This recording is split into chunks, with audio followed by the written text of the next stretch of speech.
Okay, good afternoon, everyone. This is just a recap or a little recording of what we discussed this morning with all the residential students. I just wanted to keep the distance students up to speed as well on what we're discussing, and basically just trade some of the ideas that's going around on the research, and to share some insight, some challenges that the guys have with each other, so that we can hopefully address some questions before it pop up with all the students.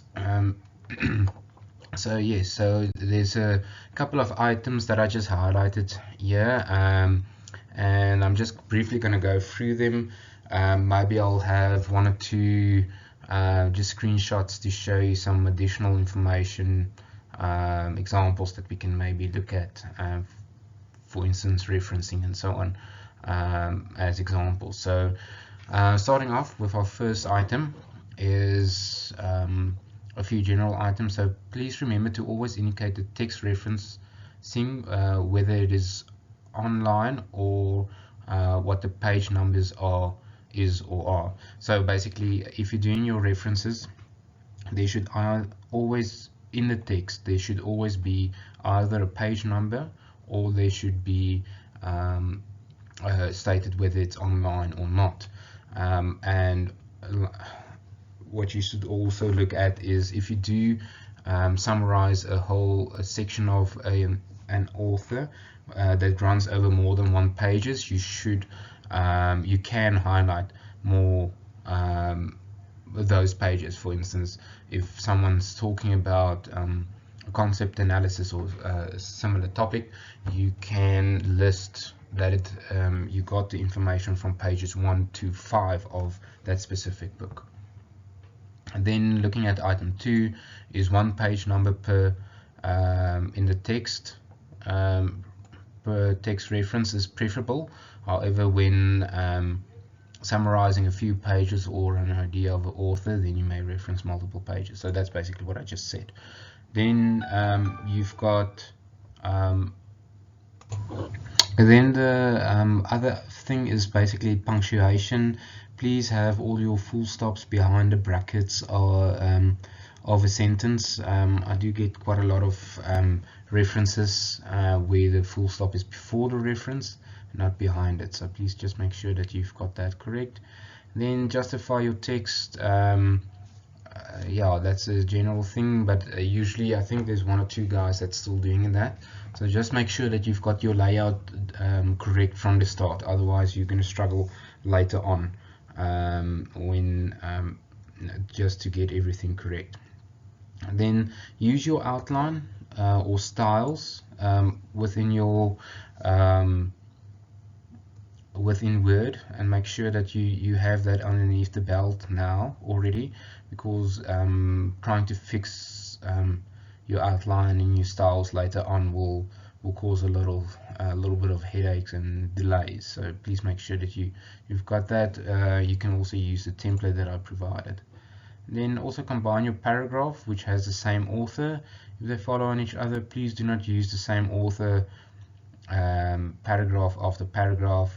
So just make sure that you try and combine and make a logical statement from an author, then make another statement by another author. Is it similar? Or you can combine your paragraph and list more than one author. And then always remember that you make the statements and then you need to interpret it. Otherwise, either at the end of that section or just after that. So please note that that's to make that distinction between what you are saying and what actual statement you're referencing. So that has to be very clear when you working on your dissertations. Okay, rather reference an article as an article and not as a online reference. Always go to the main source if possible. So yeah, this is very important. Make sure that that you get the The less online resources you have, the more credible your research becomes, and the more weight it carries. So please make sure that you do that. If you can't find it, then the online resources are you can use as well. Okay, for instance, the B1M channel that many of you guys are using is fine. Just try and limit that amount of research or referencing, and also try and mix in some journals and articles and so on. Okay, then when referencing more than one person for the first time, please write everyone's name before you use it all, and then from there on you can use it. Okay, so please go through the red book. It's very important that you guys go through that. Okay, and then just a bit of a rhetorical or question that sometimes does pop up is, please let me know if you cannot read the comments. I make comments on Word like this.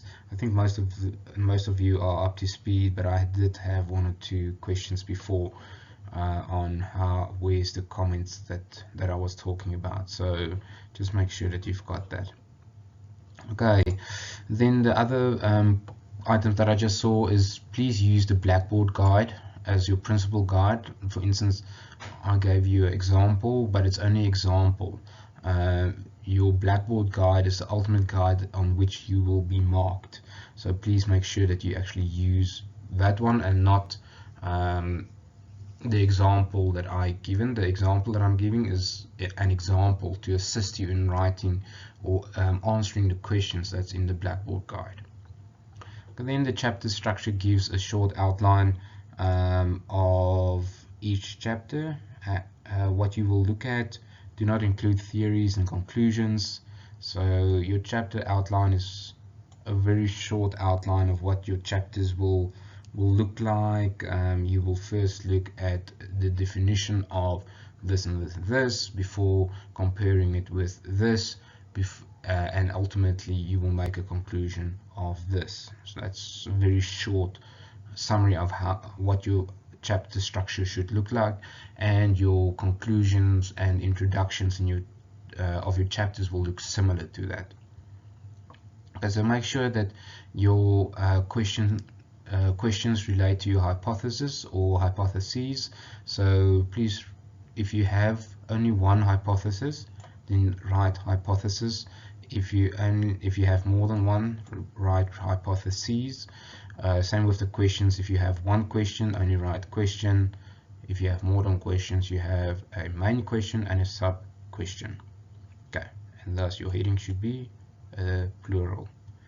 Okay, please you make sure that you use the word cited. Sorry, yeah, this is the spelling mistake that I had. This is supposed to be a C. That is a C, if you were wondering.